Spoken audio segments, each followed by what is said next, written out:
मैं आपको 8वीं कक्षा का दूसरा पाठ पढ़ाने जा रही हूँ। पाठ पढ़ाने से पहले आपको मैं कुछ इस पाठ से संबंधित कुछ महत्वपूर्ण विषयों को बताना चाहूँगी जो आप इस पाठ के द्वारा सीखने वाले हैं। ठीक है, तो सीखने वाले विषय क्या है? पहला है आभूषण। तो इस पाठ के द्वारा आपको आभूषणों के नामों के बारे में पता चलेगा। आभूषण क्या होता है? आभूषण का अर्थ क्या है? बोलिए। ज्वेलरी। हाँ, ठीक है, ज्वेलरी आभूषण कहते हैं। आभूषण जिसे अर्थ क्या है इसका? यह आंसर देना है। आभूषण का सही अर्थ है जिसे धारण करके किसी व्यक्ति की शोभा बढ़ाता है। आभूषणों को धारण करने से व्यक्ति की शोभा बढ़ता है, इसे आभूषण कहते हैं। आभूषणों में क्या क्या है बोलिए? हार, कंगन, चूड़ियाँ और नथनी, बिंदिया, पायल, करधनी, ये सभी आभूषणों में आते हैं। ठीक है, तो कंगन को और एक नाम बताया था मैंने, क्या है? चूड़ी या चूड़ी। ठीक है, चूड़ियाँ कितने प्रकार के होते हैं? ठीक है, ये भी सुनेंगे, चूड़ियों के प्रकार। तो चूड़ियाँ बहुत सारे होते हैं, जैसे प्लास्टिक के होते हैं, रबर के होते हैं, सोने चांदी के होते हैं, लोहे के भी होते हैं और कांच के होते हैं। आपको लाख की चूड़ियों के बारे में नहीं सुना होगा, तो आज हम लाख की चूड़ियों के बारे में इस पाठ के द्वारा सुनेंगे। तो यहाँ पर इस पाठ में और आपको घरेलू उद्योगों के बारे में भी जानकारी मिलेगी। इस पाठ के द्वारा घरेलू उद्योग क्या है, घरेलू उद्योगों के बारे में आप क्या जानते हैं? घरेलू उद्योग जिसे कहते हैं जो घर बैठे वस्तुओं को तैयार करते हैं, ऐसे छोटे मोटे व्यापार को घरेलू उद्योग कहते हैं। तो यहाँ पर घरेलू उद्योग कई प्रकार के होते हैं, जैसे मटकियाँ बनाना, चूड़ियाँ बनाना, कपड़े बुनाना और बांस की टोकरियाँ बनाना, सुनार और क्या लोहार, ये सभी घरेलू उद्योगों के नीचे आता है। ठीक है, तो आप इस पाठ के द्वारा घरेलू उद्योगों के बारे में भी जानकारी मिलेगी आपको। और इस घरेलू उद्योगों के द्वारा जो वस्तुओं की तैयारी होती है, उस वस्तुओं को वस्तु विनिमय के द्वारा क्या करते हैं? वस्तु विनिमय करते हैं। समझिए, उद्योग जो घरेलू उद्योग में जो वस्तुओं को बनाते हैं, उस वस्तुओं को बेचते नहीं हैं, बल्कि उस वस्तुओं को दूसरों को देकर दूसरे व्यक्तियों के द्वारा बनाए गए वस्तुओं को लेते हैं, खरीदते हैं, लेते हैं या खरीदते हैं, पैसों के द्वारा नहीं। यहाँ पर वस्तु के बदले वस्तु का आदान प्रदान होता है, इसे वस्तु विनिमय कहते हैं। इस पाठ के द्वारा आप वस्तु विनिमय के बारे में भी पढ़ेंगे। वस्तु विनिमय के बाद आएगा 5वां पॉइंट, कारीगरों की समस्या। तो ऐसे वस्तुओं को बनाने वाले को क्या कहते हैं? मजदूर कहते हैं, कारीगर कहते हैं। तो इस पाठ के द्वारा कारीगरों की समस्याओं के बारे में भी बताया गया है। कारीगर दिन रात मेहनत करके वस्तुओं की तैयारी करता है और कैसे? ये तैयारी करने के लिए उसको समय ज़्यादा लगता है और वस्तुओं का जो उत्पादन होता है कम होता है। ठीक है ना? तो इस कारीगरों की जो हाथ का जो काम है, इससे कारीगरों के हाथों का काम को मशीनों ने छीन लिया है। मशीन आ गए हैं, मशीन क्या किया है? ऐसे यही काम को वह कम समय में ज़्यादा उत्पादन किया है मशीनों ने। यहाँ भी कह सकते हैं कि मशीनों ने कारीगरों के हाथों का काम छीन लिया है। कारीगरों के हाथों से काम क्या हो गया? छीन लेने से क्या है? मजदूरों का काम कम हो गया है, उनकी आमदनी में भी फर्क पड़ने लगा है, जिससे उनकी समस्या बढ़ गई है। ठीक है, तो 6वां पॉइंट है, इस पाठ के द्वारा गांव शहर के बीच में जो अंतर होता है वो सीखेंगे बच्चे। तो गांव का वातावरण कैसे होता है, उनके रीति रिवाज, पहनावा, त्योहार और बड़ों का सम्मान करना और छोटों के प्रति प्रेम की भावना, ये सभी गाँव में देखने को मिलता है, लेकिन शहरों में इसकी बहुत कमी है, क्योंकि शहर में भागा दौड़ी रहती है। हाँ, पति पत्नी दोनों काम पर चले जाते हैं और उनको घर परिवार संभालने के लिए समय नहीं रहता और रीति रिवाज के भी ना के बराबर रहते हैं। तो बच्चे इस पाठ के द्वारा शहर और गांव के बीच में जो अंतर है वो भी भली भांति समझ सकेंगे। ठीक है, तो आज मैं आपको लाख की चूड़ियाँ यह पाठ पढ़ाने जा रही हूँ। ये 8वीं कक्षा का दूसरा पाठ है। आशा करती हूँ आप लोग ध्वनि का पोयम जो कविता मैंने सुनाई थी वो कंठस्थ हुआ होगा, है ना। चलो आज हम दूसरा पाठ पढ़ते हैं। तो यह पाठ पढ़ने से पहले आप सभी बच्चों अपने अपने टेक्स्ट बुक या पाठ्य पुस्तक अपने हाथ में लीजिए और अपनी उंगली को जहाँ मैं पढ़ा रही हूँ वहाँ रखकर ध्यान से देखिए, इससे आपको अक्षरों का ज्ञान हो जाएगा। ठीक है, जहाँ आपको हार्ड लगे अंडरलाइन करते जाइए। ठीक है, देखिए, सारे गांव में बदलू मुझे सबसे अच्छा आदमी लगता था, क्योंकि वह मुझे सुंदर सुंदर लाख की गोलियां बनाकर देता था। तो लाख की चूड़ियों के बारे में यह पाठ है। तो लाख की चूड़ियां बनाने वाले का नाम है बदलू। ये जो कारीगर का नाम है इसका नाम है बदलू। एक गांव में रहता है, तो यह लाख की चूड़ियां बनाता है। तो बदलू यहाँ मैं कह रहे हैं, यहाँ पर सारे गांव में बदलू मुझे यानी यहाँ पर काम का नाम, लेखक का नाम, उनके द्वारा यहाँ मुंह से बोला गया है। तो लेखक कहते हैं कि सारे गांव में मुझे बदलू सबसे अच्छा आदमी लगता है, क्योंकि वह उसके लिए सुंदर सुंदर सी गोलियां बनाकर देता था। गोलियां का मतलब क्या है? मार्बल्स। बच्चों को खेलने के लिए मार्बल्स, गोलियां कहते हैं, खाने के लिए, खेलने के लिए। तो यह गोलियां बनाकर देता था। मुझे अपने मामा के गांव जाने का सबसे बड़ा चाव यही था। चाव का अर्थ है चाह, इच्छा। ठीक है, तो यहाँ पर लेखक जब भी उसकी स्कूल की छुट्टियां होती थी तब वो तुरंत अपने मामा के गांव चले जाता था। सभी लोग जाते हैं ना, आप भी जाते हो, है कि नहीं? वैसे ही लेखक भी अपने मामा के वहाँ जाया करता था और उसी गांव में बदलू रहता था। तो बदलू के पास जाकर वहाँ जाने से उसे रंग बिरंगी बहुत सारे मार्बल्स मिलेंगे, इस आशा से उसे वह गांव बहुत ही पसंद आने लगा। वहाँ से लौटता था तो मेरे पास ढेर सारी गोलियां होती, रंग बिरंगी गोलियां जो किसी भी बच्चे का मन मोह ले।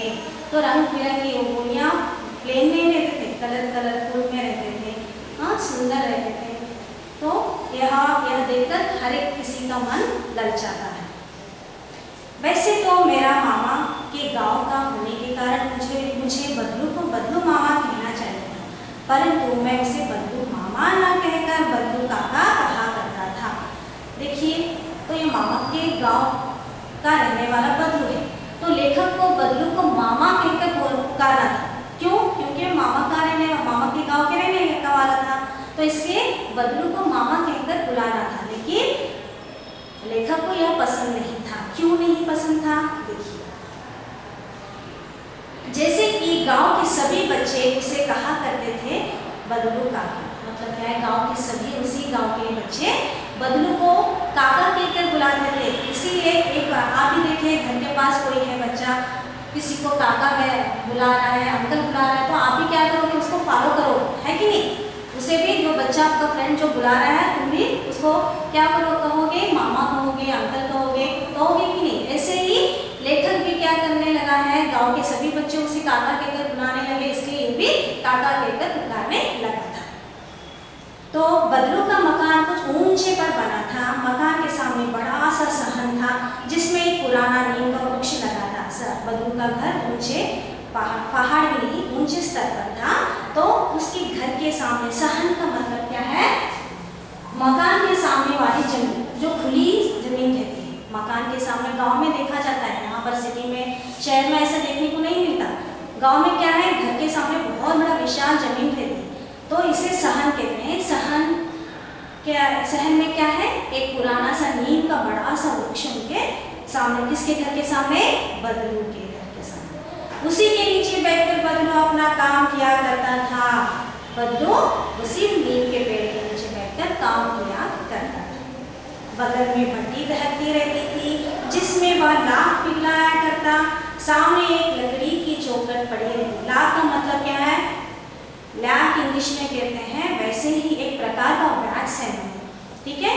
तो लाख को वैक्स कहते हैं, एक प्रकार का वैक्स भी नहीं लेकिन एक प्रकार का वैक्स होता है।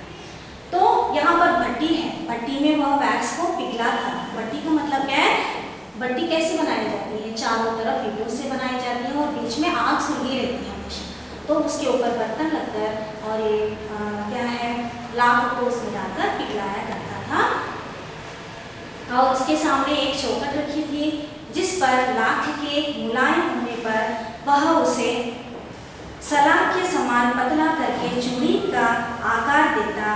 तो उसने क्या किया, वो मुलायम होने के बाद क्या है, सलाख के समान, सलाख का मतलब क्या है, सलाखें सुने हैं ना, हाँ, बेड़िया कहते हो, चेन, तो चेन का शेप वह दिया करता। चूड़ी कैसे रहती है, राउंड रहती है, लेकिन पहले वो सलाख के रूप में, चेन के रूप में वह बनाता था। पास में चार छह विभिन्न आकार की बेनुमान मुंगेरियां रखी रहती जो आगे से कुछ पतली और पीछे से मोटी होती है। तो उसके सामने विभिन्न प्रकार के, कई प्रकार के बेनुमान मुंगेरियां, मुंगेरियां मतलब गोल आकार के, जो यहाँ पर चित्र में दिया गया है उसके हाथ में जो है वे ही मुंगेरियां है। तो उसका कैसे रहता है देखने के लिए, आगे पतली होती है और पीछे की तरफ मोटा रहता है। तो लाख की चूड़ी का आकार देकर वह उन्हें मुंगेरियों पर चढ़ाकर गोल और चिकना बनाता और तब एक एक कर पूरे हाथ की चूड़ियां बना चुकने के पश्चात वह उन पर रंग करता। तो धीरे धीरे वो बेनुमान मुंगेरियों के ऊपर क्या है, वो सलाखें चढ़ाकर उसको क्या करता था, पूरे हाथ की चूड़ियां बनाकर एक सेट बनाता था।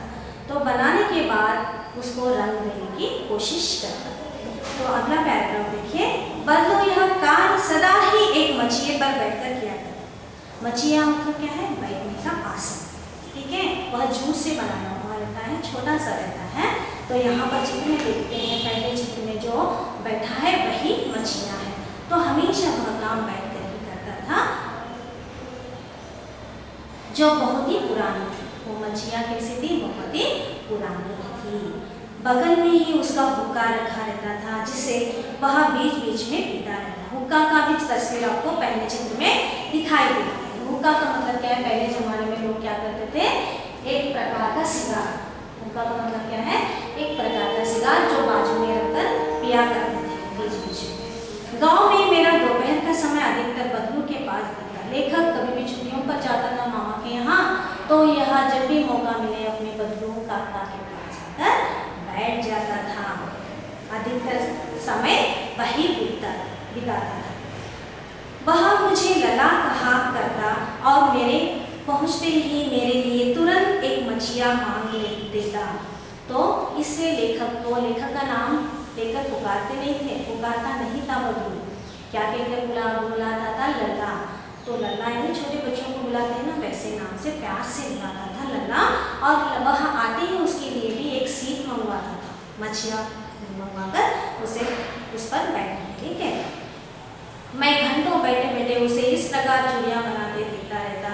लगभग रोज ही वह 4 जोड़े चूड़ियाँ बनाता। तो वही बैठे बैठे देखता रहता था, कैसे बनाता है, कैसे निकालता है, कैसे रंग देता है, कैसे गोल बनाता है। ये पूरा ध्यान उसी के ऊपर रखकर देखता था लेखक।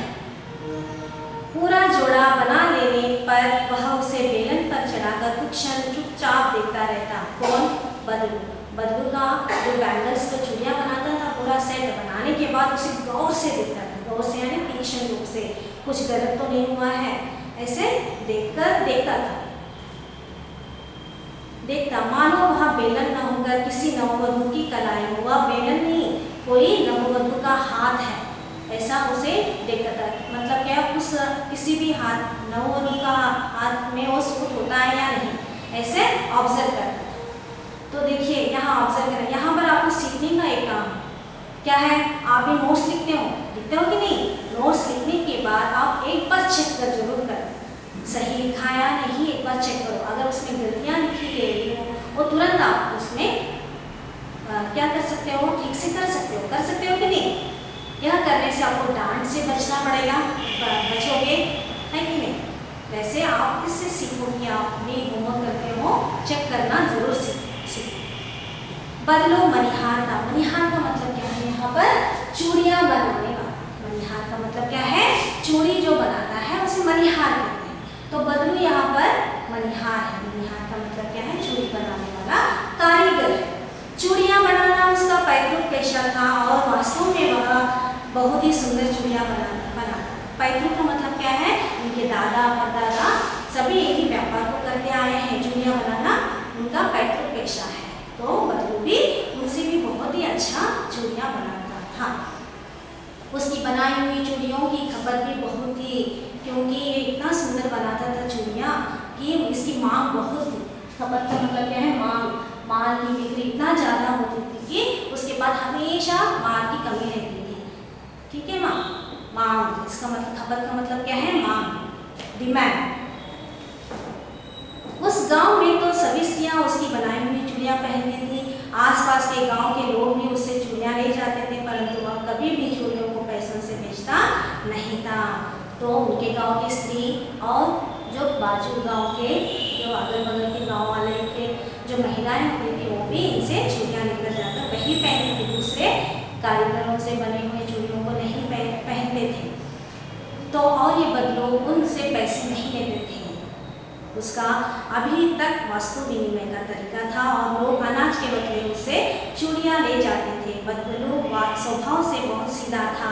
तो यहाँ पर वस्तु विनिमय, मैंने पहले आपको वस्तु विनिमय के बारे में बताया था। वस्तु विनिमय मतलब क्या है?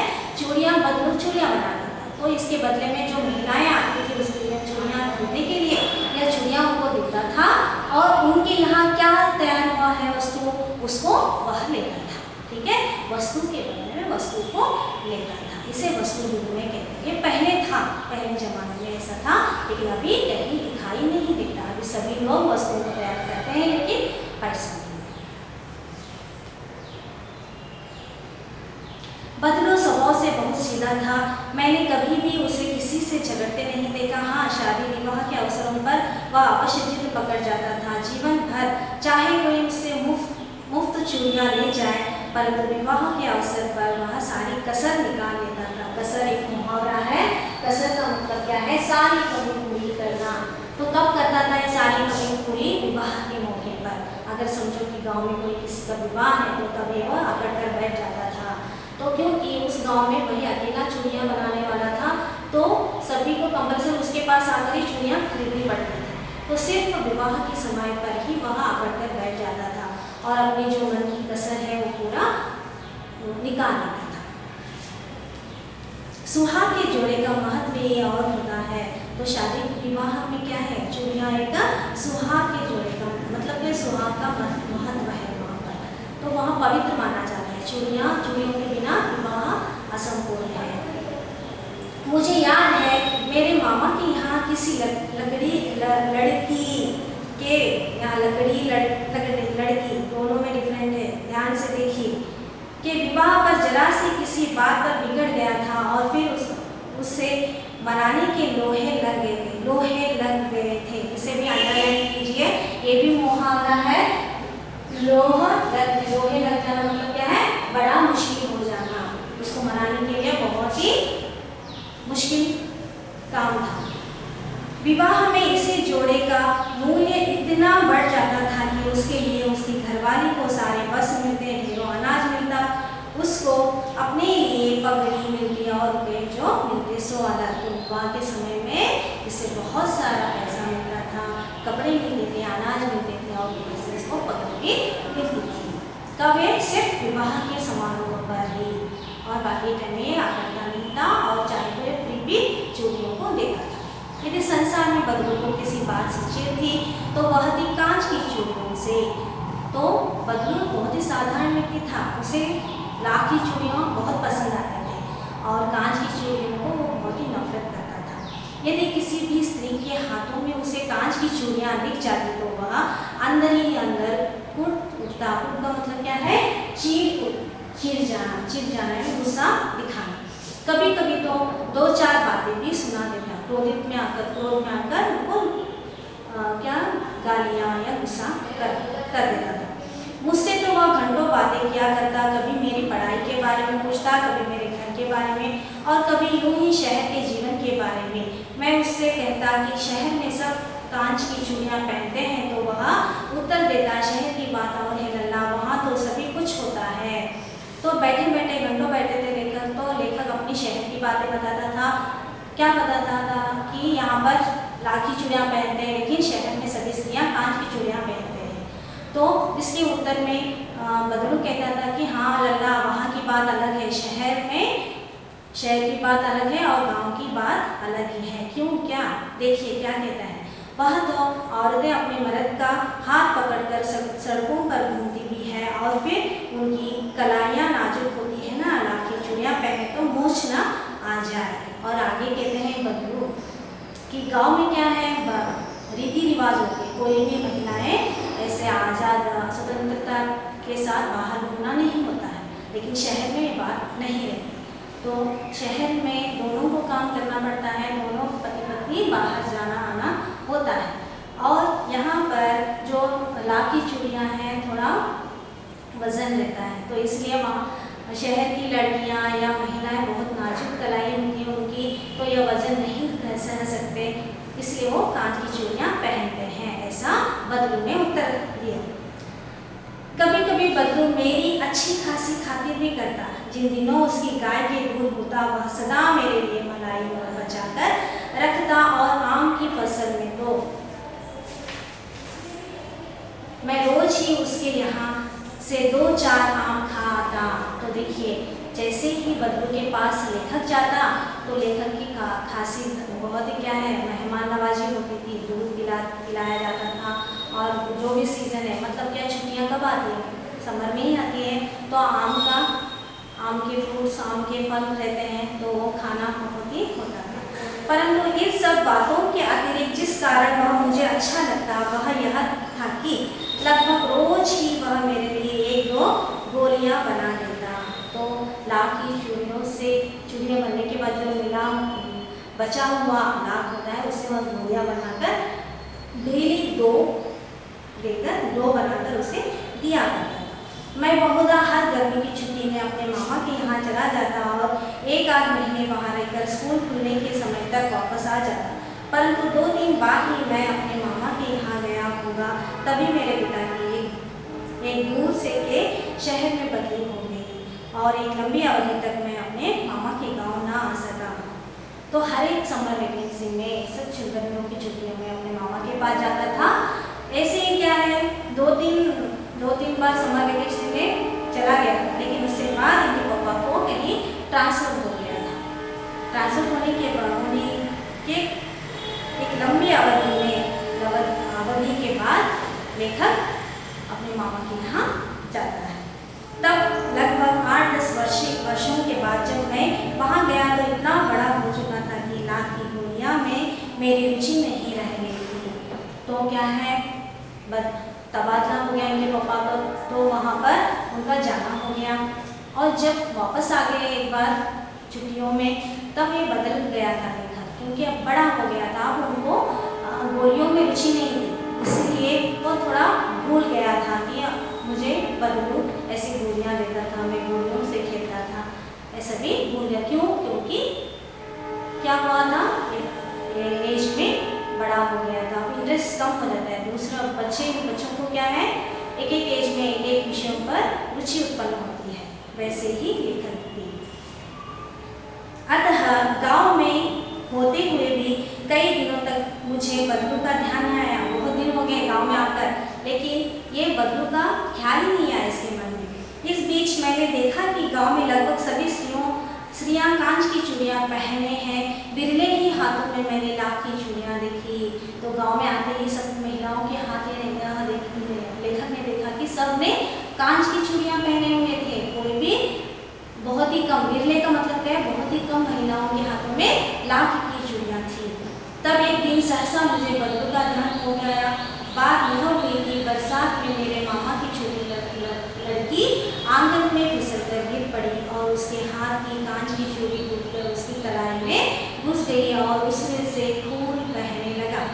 तो क्या हुआ, अचानक एक दिन क्या है,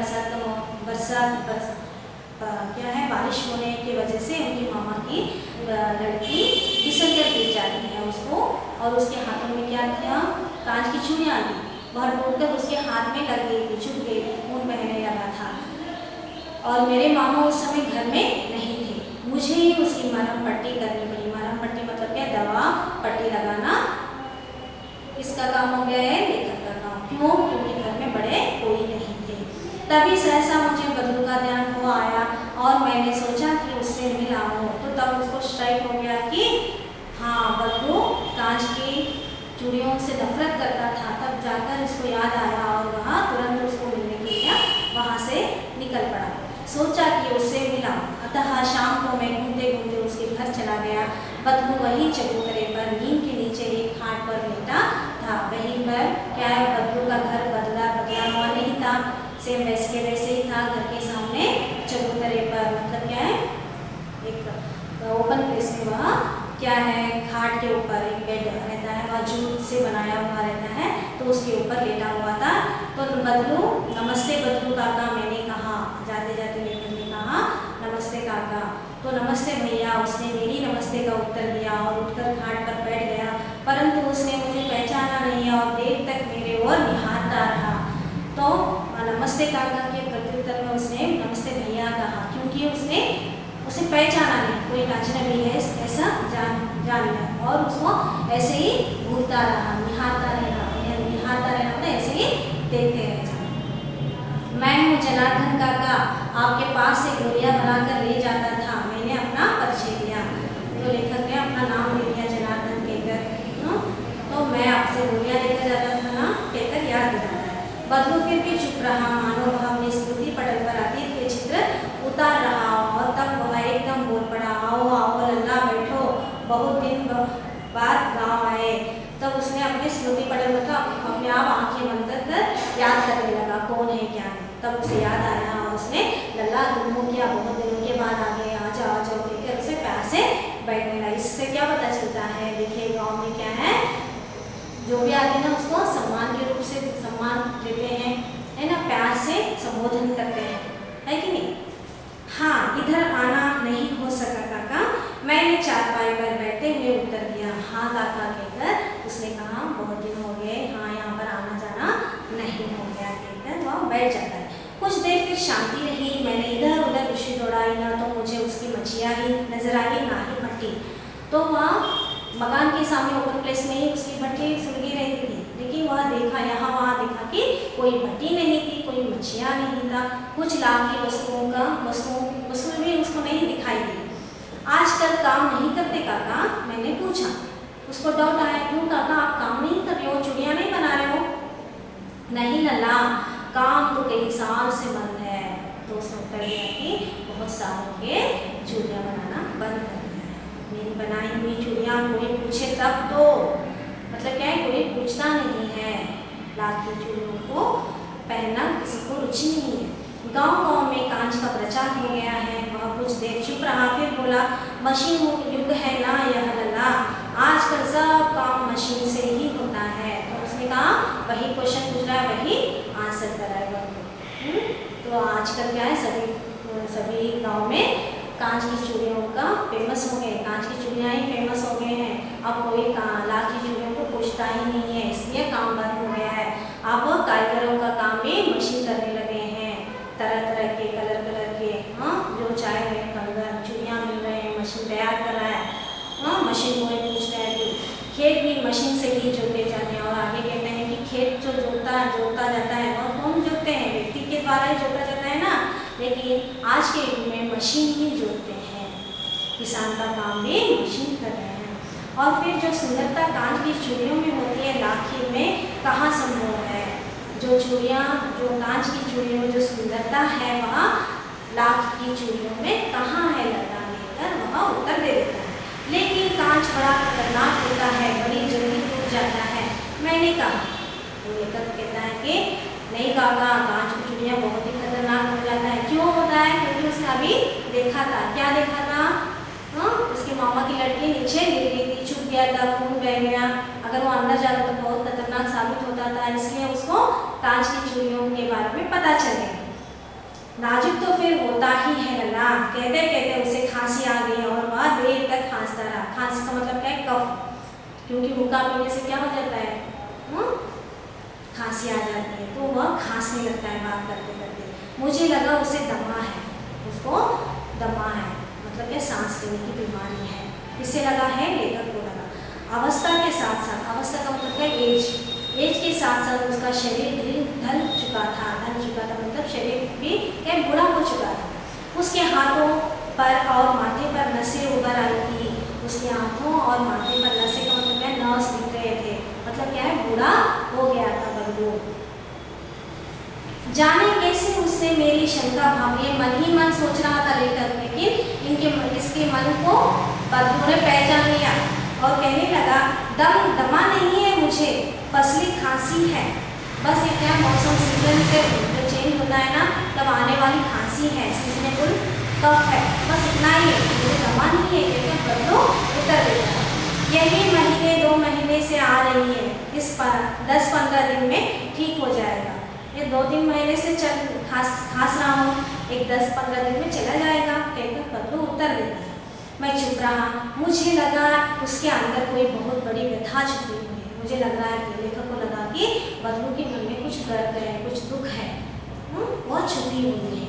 मैं देर तक सोचता रहा कि इस मशीन युग ने कितने हाथ काट दिए, और वो मन ही मन सोचने लगा कि इस मशीन के द्वारा क्या हो गया है?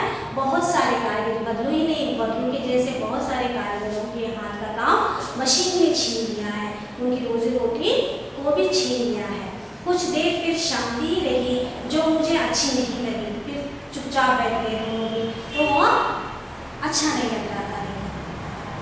आम की फसल अब कैसी है काका?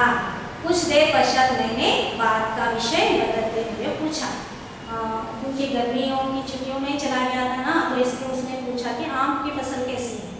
तो अच्छी है लल्ला, बहुत अच्छी है, उसने लहक कर तुरंत उत्तर दिया और अंदर अपनी बेटी को आवाज दी, अरे रज्जो, लाला के लिए आम तो ले आ।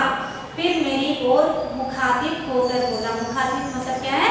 उसका बल्लू का मुख मेरी तरफ मोड़कर बोलने लगा, माफ करना लल्ला, तुम्हें आम खिलाना भूल गया। और कहता है कि अरे तुम आकर देर, मतलब बैठकर बहुत टाइम हो गया, तो खातिरदारी तो करनी है ना, तो मैं भूल गया हूँ, कहकर कहते हैं।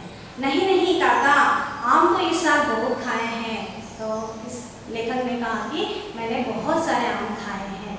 वाह वाह, बिना आम खिलाए कैसे जाने दूंगा तुमको?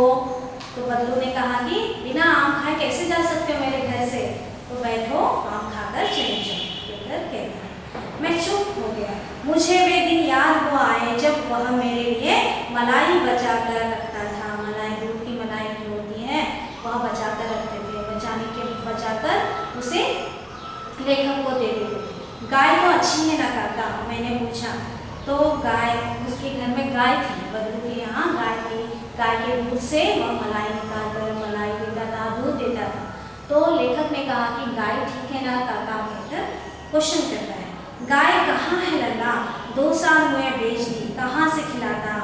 तो यहाँ पर गाय को खिलाने के लिए भी उसके पास पैसे नहीं है, ठीक है ना, मजबूरन उसे गाय को भी बेचनी पड़ी। इतने में रज्जो, उसकी बेटी, अंदर से एक डलिये में ढेर से आम ले आई। या यह तो बहुत है काका, इतने कहाँ खा पाऊंगा, मैंने कहा। जो रज्जो उसकी बेटी है, अंदर से एक डलिया, मतलब क्या है, बास्केट लेकर आई, उसमें ढेर सारे भरे हुए आम थे, उसे देने के लिए लेकर आई। और लेखक ने कहा, इतने सारे आम मैं कहाँ खाऊंगा? वाह वाह, वह हंस पड़ा।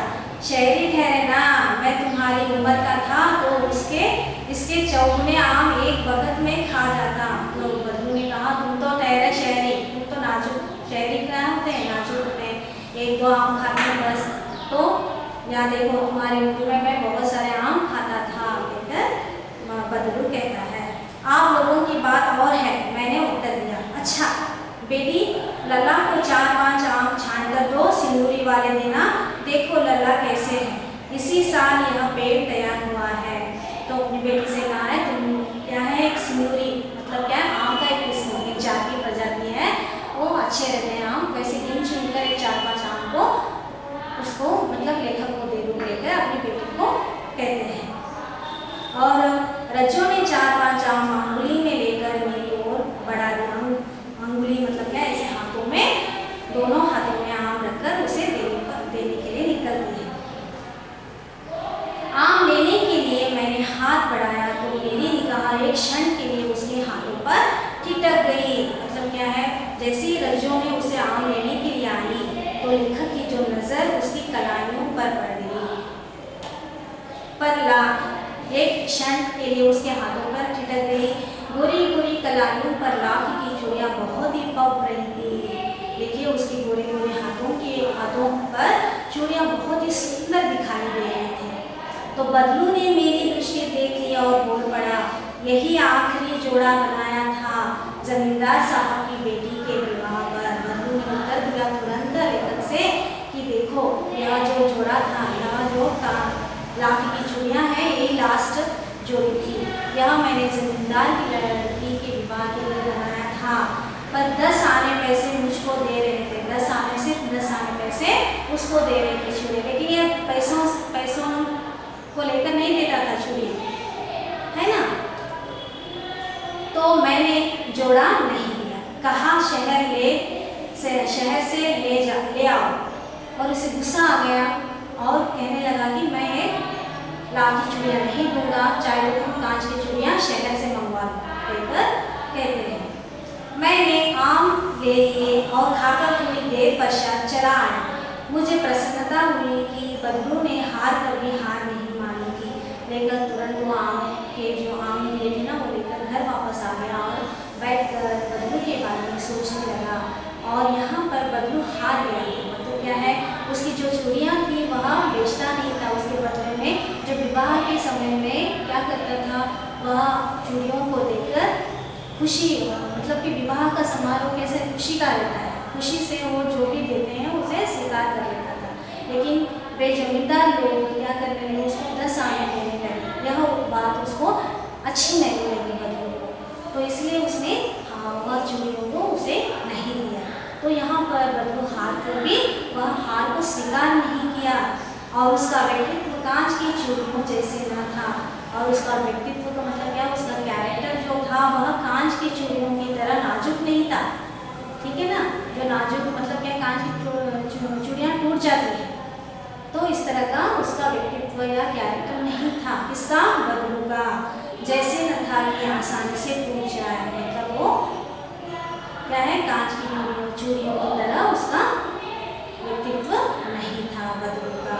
ठीक है, ये है लाख की चूड़ियों की कहानी। कैसी लगी आपको? अगर आपको समझ में नहीं आया तो यूट्यूब में 2-3 बार इस लेसन को अच्छी तरह से सुने, देखें, ठीक है, और समझने की कोशिश करें। इतना भी कठिन नहीं है कि आपको ना समझना। ठीक है बच्चों, इसे पढ़ते रहें। ठीक है, बाय।